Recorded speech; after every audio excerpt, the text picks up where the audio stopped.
The day that the Lord has made, we will rejoice and be glad in it. This is the day that the Lord has made. Dugtong, this is the day that the Lord has made. Okay. Kahit delay yung iba, okay lang. Imagine yourself being in a group for a long, long time, but nothing happens. According to the Philippine Challenge, this is a group na nagsusurvey sa current situation ng ating ng mga churches sa buong Pilipinas. Only 10% are Christians. 90% they do not have relationship with God. So as of today, more or less 120 million Filipinos. The 10% of that is 12 million. So there are 108 million non-believers. 108 million people. Kapag hindi natin ma-rescue, they will go straight to hell. That is why God built His church for a purpose. Our message today is entitled, Why Does the Church Exist? We do not exist just to have programs. We do not exist because we need to. But there are powerful, important, reasons why the church exists. And I want you to listen carefully today because this is very important. Pakisabi sa katabi mo, you are a believer of Christ. And you are part of a church. You should know why you are here. Okay? The church exists to fulfill the following. Its mission, mandate, moral calling, and message. So 4 things, although there are lots of reasons, but I am focusing on these 4 major things. Let's talk about the mission. When you speak about the mission, the question that each one of us should ask ourselves, why you are here? Your presence today is not an accident. Hindi aksidente yung kayo ay pinadala ng Lord sa church na to. God has a purpose. That is why, while you are sitting there, I want you to ask yourself, why am I here? And the very simple answer is to obey Christ. The church exists to continue Christ's mission on earth. People of God, I want you to listen. You are not called by God into a church just to sit down. There is no such ministry na sitting down. Pagkasabi sa katabi mo, walang ministry na nakaupo lang. You have to move.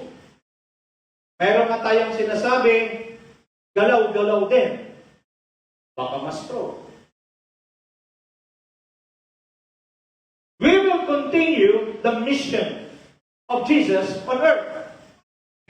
When you speak about the mission, in Luke 19:10, it says, For the Son of Man came to seek and to save the lost.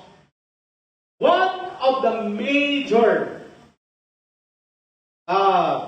purpose why the church exists is to seek and save the lost. That 108 million people in the Philippines needs salvation from the Lord Jesus Christ. And as a church, it is our duty to seek them, to find them, and share the gospel to them. Do you understand it, mga kapatid? That is the ultimate, that was the ultimate mission why Jesus came on earth. The problem is the church is deviating. Lumihis ang church. Saan? Sa original mission. That is why here in Ambassadors for Christ, we are making sure na hindi tayo lumilihis sa mission. Another thing that we need to understand, in Jude 1:22-23, and have mercy on those who doubt. Save others by snatching them out of fire. Hell is real. Pagkasabi sa katabi mo, hell is real. So as heaven. Totoo ang impyerno. Hindi siya biro-biro. Ano meron sa impyerno? Apoy. Ano meron sa impyerno? Uod na hindi namamatay. And this will be the destiny of a person who do not have relationship with Christ. This is the destiny of a person who is lost. Sino ang lost sa mata ng Diyos? Mga tao na walang relasyon sa Diyos. That is why Jesus came to restore people, to save them, so that they will not go to hell. This is the mission. And the mission of the church, one of the mission of the church, is to snatch them out of fire. Mission is God's work of sending His people, empowered by the Holy Spirit, to proclaim the gospel, make disciples, and demonstrate Christ's love among all peoples, so that God may be glorified through the redemption and restoration of lives. Bawat tao na masisave, the Bible says, the heaven rejoice. Huwag nating hayaan ang sarili natin na hindi mamunga. Pakisabi sa katabi mo, mamunga ka na. Bring one to Jesus. But you will receive power when the Holy Spirit come upon you, and you will be my witnesses in Jerusalem, in Judea, Samaria, and to the ends of the earth. Our mission is not confined only in Taguig. We are commissioned by God, mandated by God, to go to the ends of the earth. Please understand this, mga kapatid. Because pag hindi ko kayo may istorbo, by the way, my job today is to disturb you.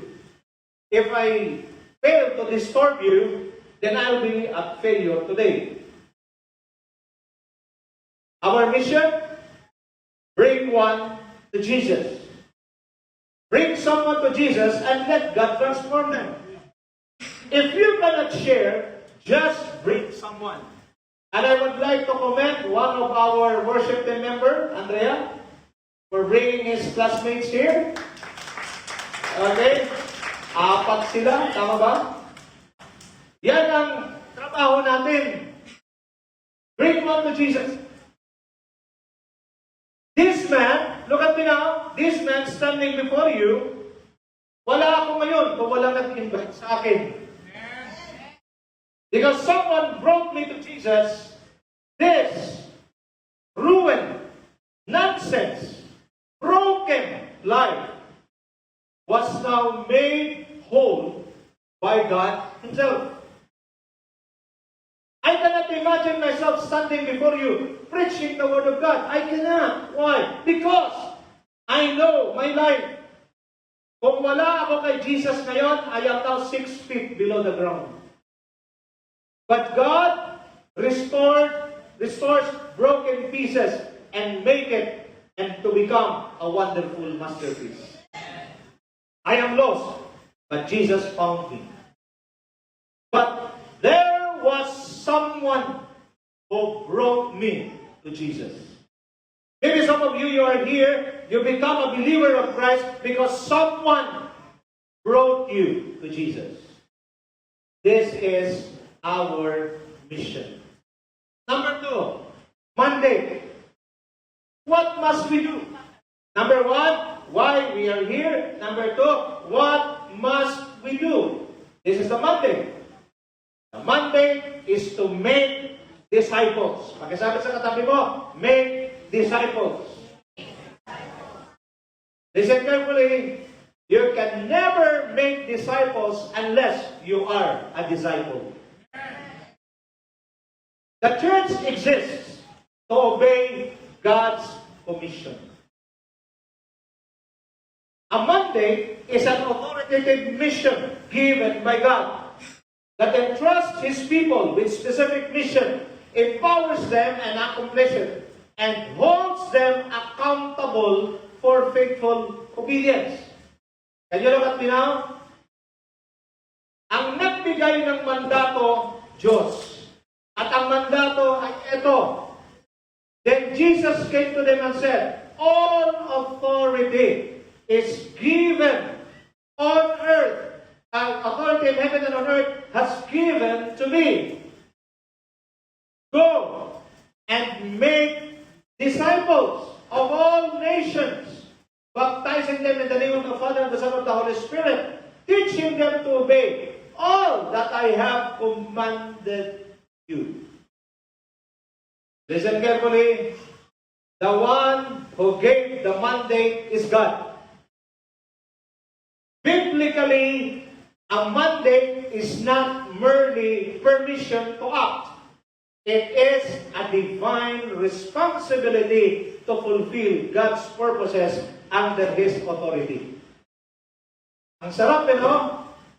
Yung ikaw ay ma-orderan ng presidente o ng hari. Listen carefully, ang nag-order sa iyong hari, ipapadala si Brother Julius ng hari sa isang lugar. At tandaan niyo ito, ang pangalan ng church natin, we are ambassadors for Christ.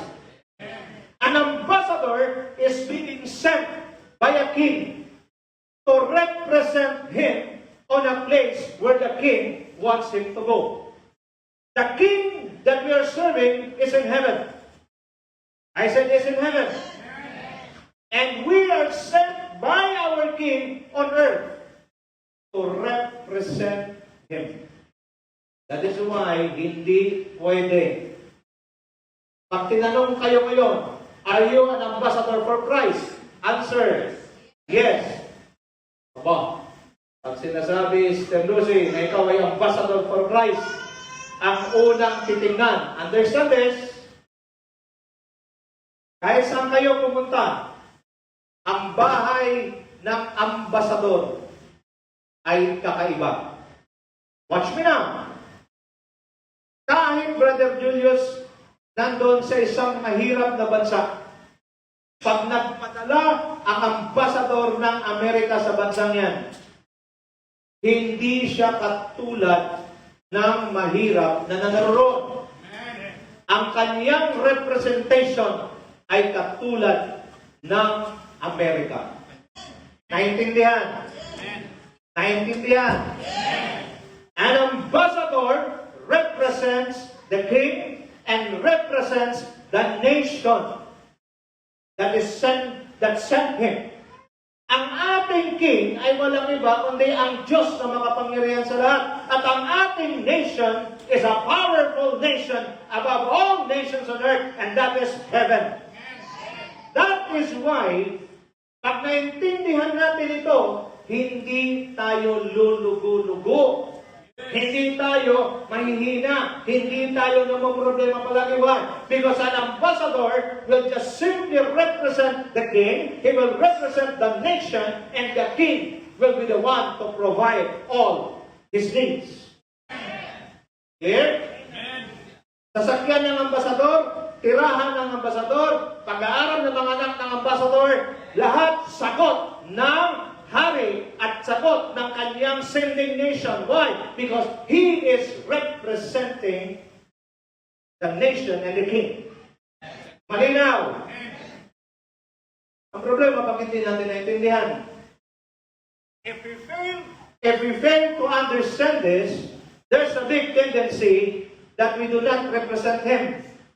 Kaya makikita mo, maraming mga tao, mga mananampalataya, palagi na lang, ang hirap ng buhay. Palagi na lang, puno na ako ng problema. Pagtingin niya sa Meralco bill, yung Meralco niya ba, Tomas? It's a mine. Pero meron dito may masaya eh. Hindi ko na sasabihin. Sabihin niya sa akin, but if you are an ambassador, nako mo, pag nirepresent mo ang hari ng maayos, he is the one who will going to pay your bills. Nako panigin? Because you are representing him. If you represent God accurately, ano mangyayari?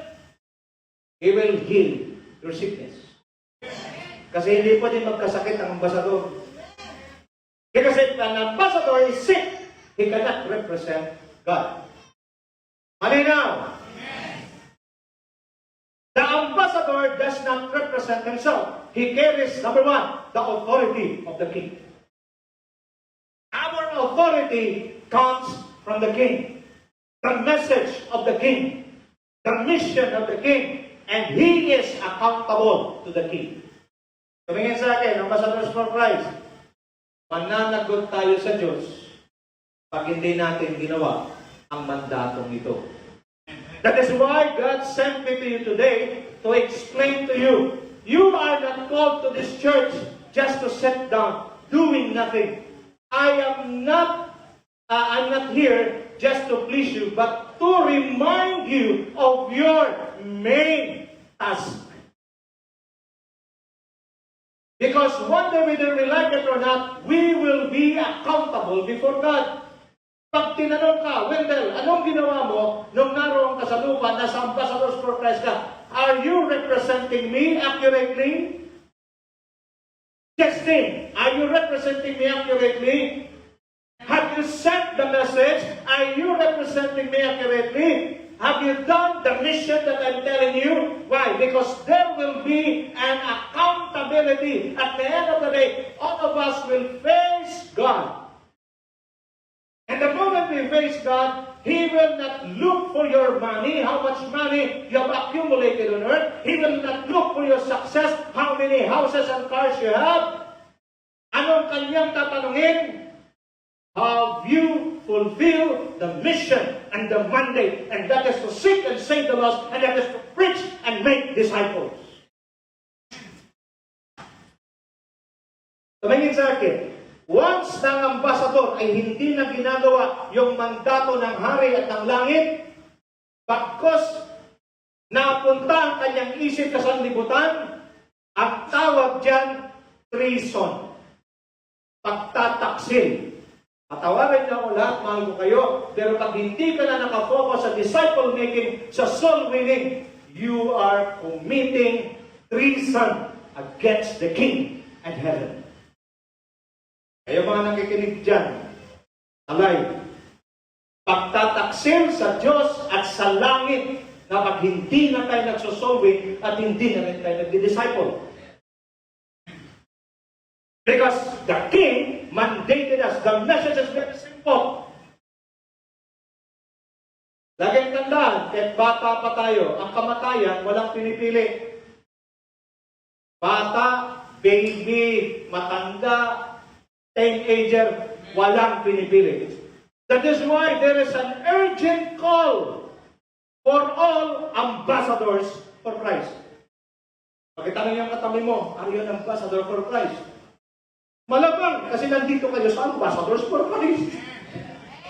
Amen? This church is being built not by my own concept.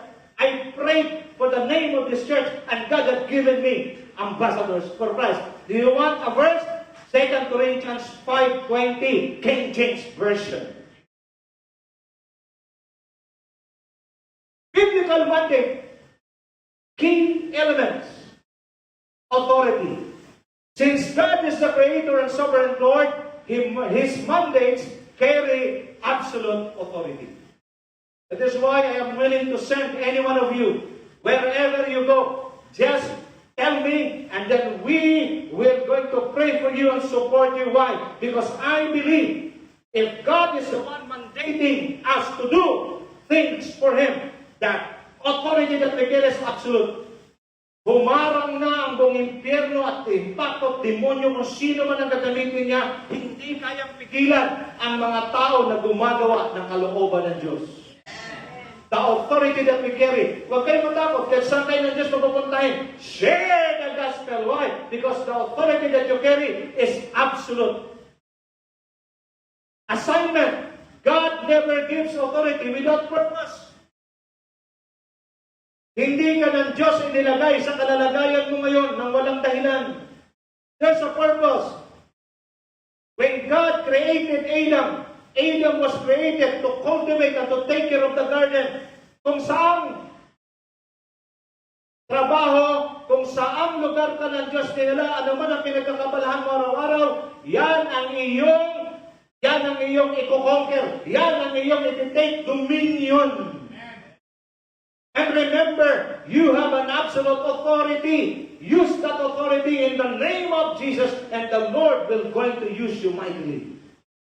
Responsibility, a mandate requires faithful obedience. Please look at me now. It is very important to obey what God had commanded. Hindi ako pwedeng magsasabi, sige, ano lang tayo, enjoy lang tayo. Yes, sa church, may time para mag-enjoy. Sa church, may time. Minsan pagod ang Kristiyano, umupo lang dyan. Relax lang. Pero may time na tayo naman ay tatayo para humayo. Bakit? There is an urgent call from our Master. Tandaan ninyo, hindi tayo nandito para mabuhay lang dito sa mundong ito. We are not here just to live in this world. We are here mandated by the King to win souls and make disciples. There is an accountability. Those who receive a mandate will definitely answer to the one who gave it. Pag nakatakot ako, Brother Julius, kasi we are mandated by God, and one day we will face Him and give an account. Do you understand this? Number 3, moral calling. We have the mission, we have the mandate, and we have the moral calling. How should we live? Ambassadors for Christ, please listen carefully. How should we live? Let's live holy life. The church exists to display God's holiness. Moral refers to the standard of right and wrong established by God's holy character and revealed in His Word, governing every thought, motive, word, and action, so that people may live in a way that honors and glorifies God. Can we pause for a while? I want you to close your eyes and bow down your heads. I want you to ask yourself this very important question. Am I living a life that is pleasing to God? Tanungin mo ang sarili mo ngayon, personal. Nabubuhay ba ako ng kalugod-lugod sa Diyos? Simula sa mga sandaling ito. Because this is one of the reasons why the church exists. To live a life in such a way that gives honor and glorify God. Because people do not see God, but people see us. They're looking at our lives. Look at me now. They're looking at our lives.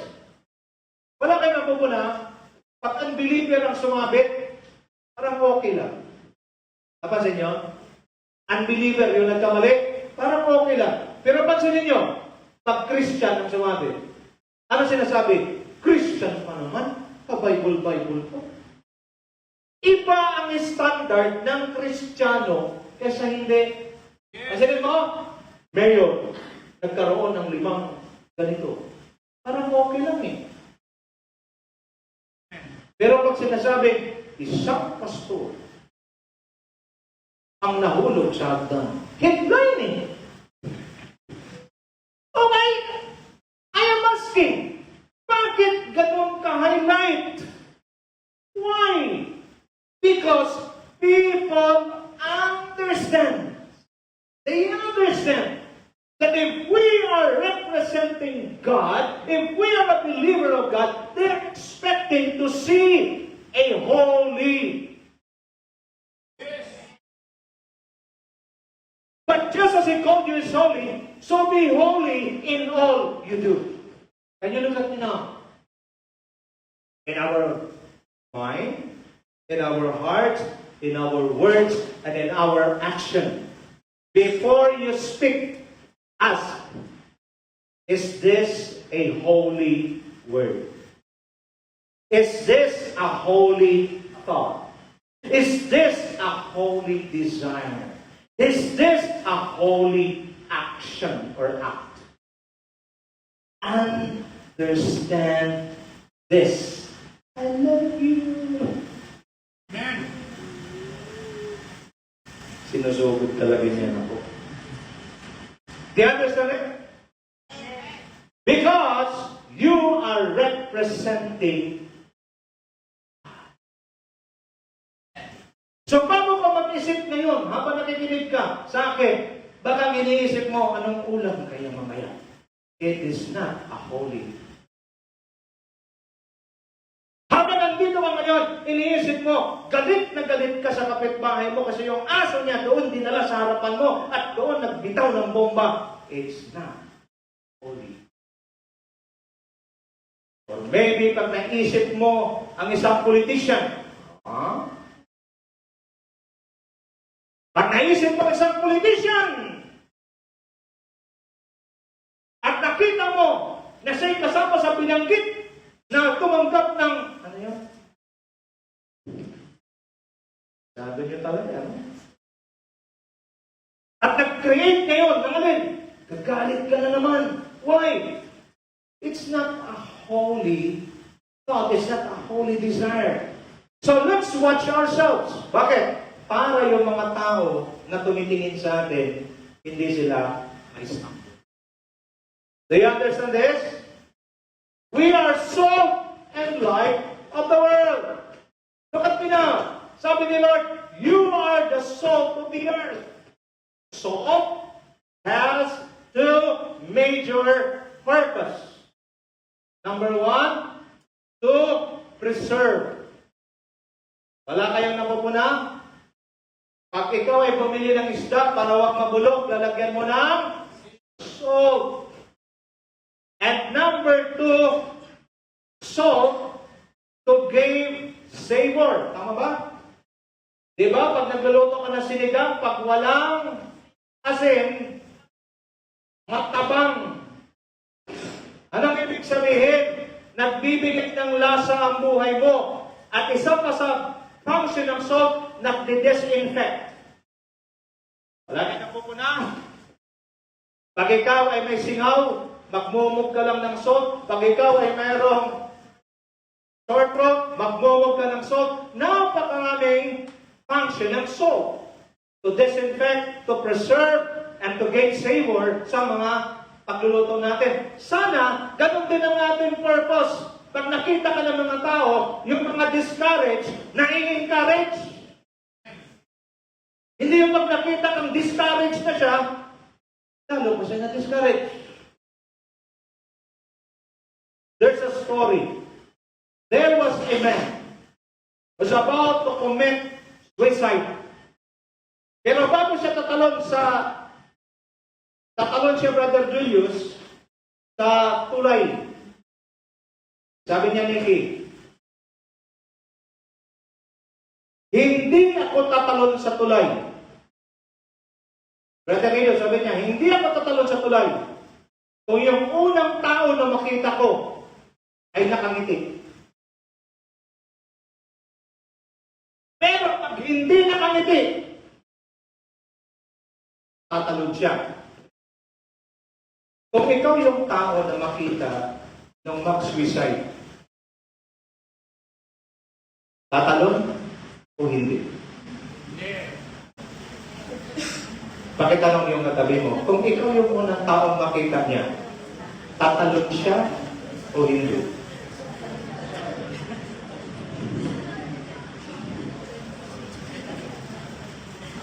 Baka pag nakita ka, mag-change ka.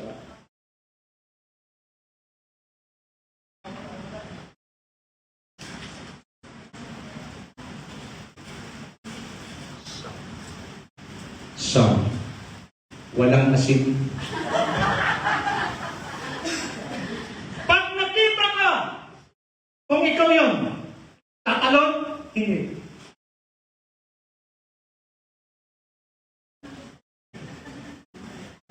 Tatalon o hindi. Sabi niya, may tali siya nito Nicky ng semento, pero sabi niya, I will give myself last chance. Ito ang aking ibibigay na chance sa sarili ko. Pag yung unang tao na makita ko ay nakangiti, hindi ako tatalon. Question, kung ikaw yung taong yun, tatalon o hindi? Baka malayo ka pa lang, ang sabihin niya, malas talagang buhay. Bakit? Maraming Kristiyano, nakapusangat palagi ni tsura. Di mo makita ang nakangiti. At ang sabi ng Bible, laughter is the best medicine. Ngiti lang. May problema, ngiti lang. Ang problema natin, ngayon, alam niyo na, pag lumabas kayo, pag may nakakita kayo, bakit nakangiti kayo? Yan ang sabi, baka tumalong kayo. You know what? A simple smile brightens up one's day. Smile lang. May problema. Basta may problema ka ba? Ako marami. But I choose to smile. Wala ka ba masasayang na maya? Choose to smile. Ang problema natin, nakafocus sa problema. Kung hindi mo namamalayan, yung mga tao na pala nag-abang rena, nang-smile mo. Lagyan ulit ang tanong mo ulit sa katabi mo. Huwag kang sinungaling. Sabi mo, huwag kang sinungaling. Tatalon o hindi? Pasagutin mo. May narinig ka, sabi niya, patay na, pastor. Hindi na. Malayo pa na, nakaganon na. There are times talaga, malulungkot tayo. Pero again, we are the salt. We are the light. When people are in darkness, the moment they see us, they are enlightened. Sila ay, meron ganun, di ba? Yung paligid, punong-puno na ng grain jokes yung usapan, biglang pagdating mo, yan ang magandang presensya. Hindi pagdating mo, ito ang pinakamatindi. Yung mas matindi, mag-grain jokes to. Panginoon, patawarin tayo ng Diyos. Do you understand it now? Christian morality is not merely about following rules, but about reflecting the character of God. Through faith in Jesus Christ and the transforming work of the Holy Spirit, believers are progressively conformed to His image, living lives marked by holiness, love, truth, justice and obedience for the glory of God. Punta tayo sa Pilipinas. Tingin natin, punta sa Pilipinas. Alam natin ang sitwasyon sa Pilipinas. Pag hindi mo alam, baka wala ka sa Pilipinas. Matindi ang nangyayari sa politics natin, especially sa economy natin. But I want you to understand, I keep on telling this and I will not be tired of telling it again. God still sits on the throne. And He is in control of our nation. Hindi si Lord nag-threaten, hindi si Lord nai-stress, nakangiti lang ang Panginoon at alam niya ang gagawin niya sa bansang ito.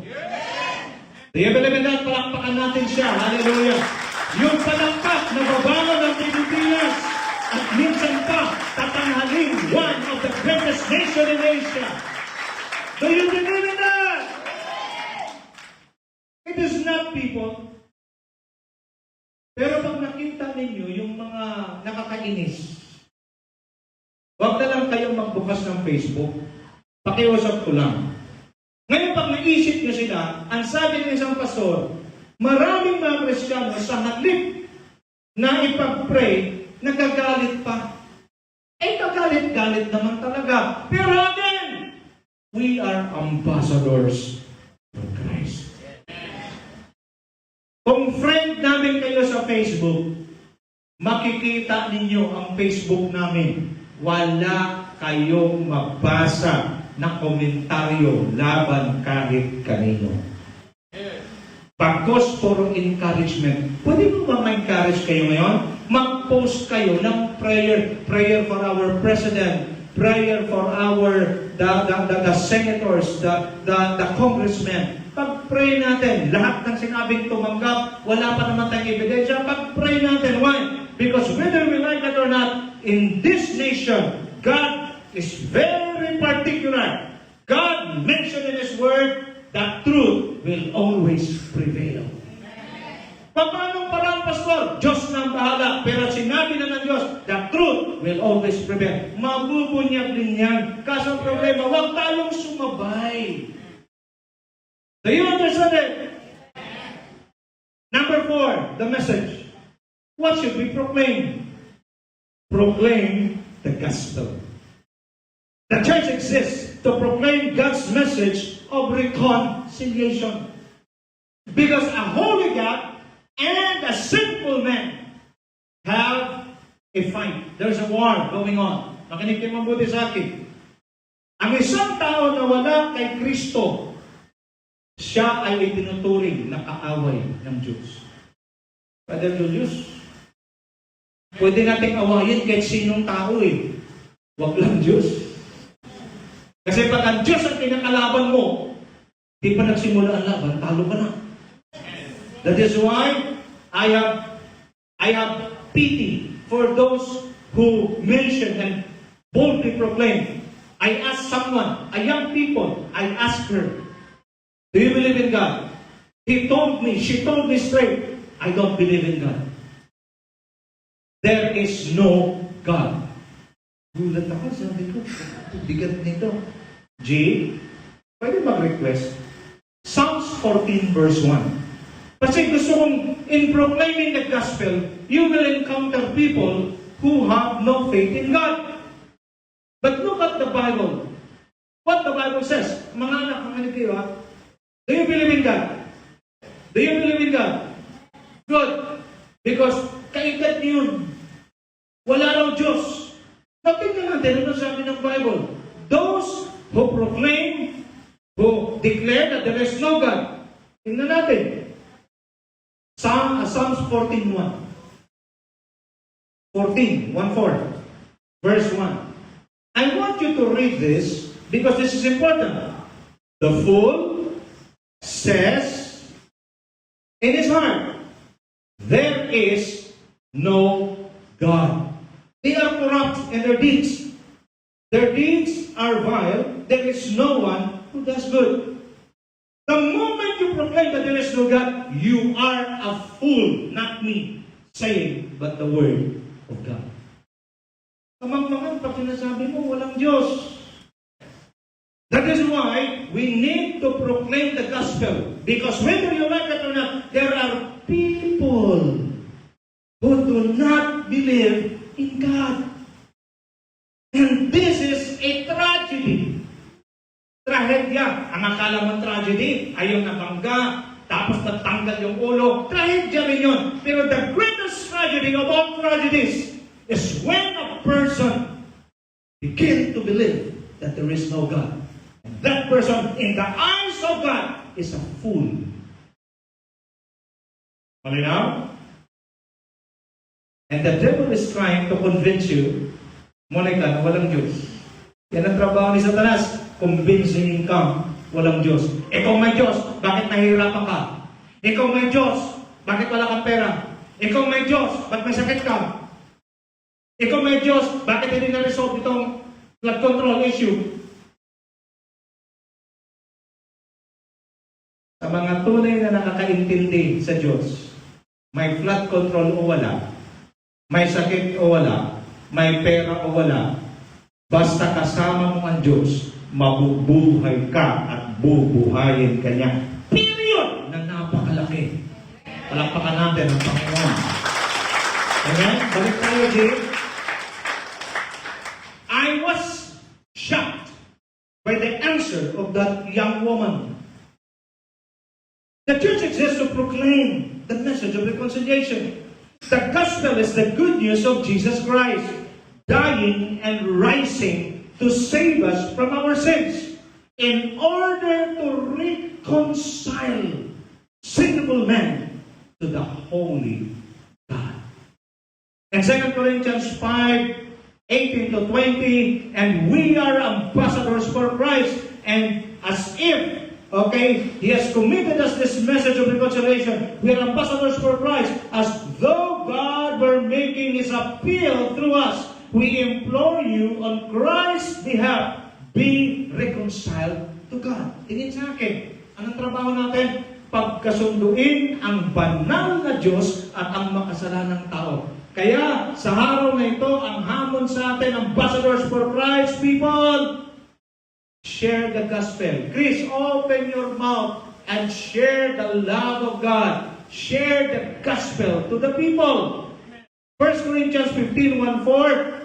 Now, brothers and sisters, I want to remind you of the gospel I preached to you, which you received and on which you have taken your stand. By this gospel you are saved. Maliligtas ang tao pag sinasabi natin na mabuting balita. If you hold firmly to the word I preach to you, otherwise you have believed in vain. What is the gospel? For what I received I pass on to you as of first importance, that Christ died for our sins. Lahat yan, Arlene, na nandyan sa Senado, lahat ng involved sa flood control, namatay na si Kristo para sa kanila, na sa oras na mag-repent sila, patatawarin ng Diyos ang kanilang kasalanan. Even the worst wicked person on earth, Christ already died for them. This is the gospel. According to the scripture, that He was buried in the living and He was raised on the third day. Ang gospel ay ito, si Kristo ay namatay sa ating mga kasalanan para iligtas ka, iligtas ako, at siya'y inilibing, at siya'y muling nabuhay. Ang totoong gospel, hindi nagtatapos sa kamatayan. Ang totoong gospel, ang ating Diyos na makapangyarihan sa lahat ng Panginoong Hesus ay muling nabuhay. Para ano? Upang ang sino mang sumampalataya sa Kanya, yes, pwede tayong mamatay physically, but one day, kung paanong binuhay si Kristo ng banal na Espiritu, tayo rin ay kanyang bubuhayin upang makasama niya tayo sa kalangitan magpakailanman. This is the good news. Palakpak para sa Panginoon. The church has been entrusted with the greatest message ever given. The good news of salvation through Jesus Christ. How then can they call on the one they have not believed in? And how can they believe if in the one who they have not heard? And how can they hear with someone without someone preaching to them? Kaya nga mayroong pastor nagpipreach. Kasi kung walang magpipreach, hindi nyo maririnig. At ang dito, and how can anyone preach unless they are sent? Pag pinadala ng Diyos yung kanyang lingkod para mangaral, makinig kayo. At ang sabi rito, as it is written, how beautiful are the feet of those who bring the good news. But not all the Israelites accepted the good news. For Isaiah says, Lord, who has believed in our message? Consequently, faith comes from hearing the message, and the message is heard through the word about Christ. You want to know the church that you are going in ay tama? Makinig kayo mabuti. Gusto niyo malaman na tama yung church na pinupuntahan mo? The message is always Christ-centered. Because whether you like it or not, in the last days, there will be churches who no longer preach Christ, but they're preaching people. They're preaching prosperity gospel. No way, man. You want to know that the church is authentic, the church is biblical, it is a church that always preach a Christ-centered message. At sa church na to, si Kristo lang ang tinataas. Kalimutan nyo na ako, wag lang si Kristo. Do you understand it, mga kapatid? Now, a very important reminder. For God so loved the world that He gave His one and only Son, that whoever believes in Him shall not perish but have eternal life. The moment you receive the Lord Jesus Christ, you will have eternal life. At ang sabi, for God did not send His Son to the world to condemn the world, but to save the world through Him. Whoever believes in Him is not condemned. This is very important. The moment you believe, you are no longer under the curse. You are no longer under the condemnation of God. At ang sabi ito, whoever believes is not condemned, but whoever does not believe stands condemned already, because they have not believed in the name of God's one and only Son. Sa mga hindi sumampalataya, kondenado na. Sa hindi sumampalataya, may hatol na. Now, look at me now. What if the person that is being mentioned here is your mother or your father, your brothers, your siblings? What's my point? That is why the urgency of preaching the word, of sharing the word, is very important. Kasi ang sumampalataya hindi nahatulan. And true enough, Romans 8:1, there is now therefore no condemnation to those who are in Christ Jesus. But to those who do not receive and believe in the Lord Jesus Christ, they are condemned already. And this is a very dangerous truth, but this should happen. Why? Because it is written in the Word. Now, who will tell them? Kasi sabi sa katabi mo, you. We need to save and snatch people out of hell. At ang sabi rito, this is the verdict. Light has come into the world, but people love darkness instead of light because their deeds were evil. Everyone who does evil hates the light and will not come into the light. Makinig mabuti. Maintindihan nyo. Invite ninyo. Hindi pumupunta. Bakit? Hindi pupunta? Kasi nasa dilim. Lahat ng nasa dilim ayaw pumunta sa liwanag. Bakit? Because, ang sabi rito, for fear that their deeds will be exposed.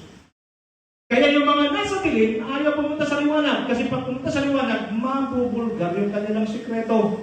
But whoever lives by the truth comes into the light, so that it may be seen plainly, and what they have done has been done in the sight of God. Today, kung mayroon tayong ginagawa na nasa dilim, it's now time to expose ourselves into the light.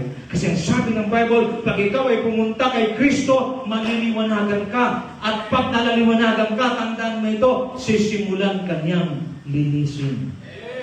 Do you believe in that? Amen. Itong tao na katayo sa harapan yung pinakamarumi. Kung may marumi dito, ako na yung pinaka. But when I come to God, I humble myself before God because I don't want to be judged. Nakakatakot ito. Pag hindi mo tinanggap si Kristo, di ka sumampalataya, judge ka na. And the moment diretso, straight sa hell. I need to preach this kind of message to remind us why our church exists. Maybe you're telling me, maybe you're thinking, ay, ang ganda sa church namin, may breakfast. Ang ganda sa church namin, ang babait ng mga tao. Bahagi lang yan, but let's major on the major things, essential things. And this is the gospel, preaching the gospel. The church exists to fulfill, number one, His mission, be Christ. The mandate, make disciples. Moral calling, live holy lives. Message, proclaim the gospel. As believers in Christ and members of His church, are you fulfilling the mandate, accomplishing the mission, living out the moral calling, and proclaiming the message of the gospel? This is the challenge for each one of us.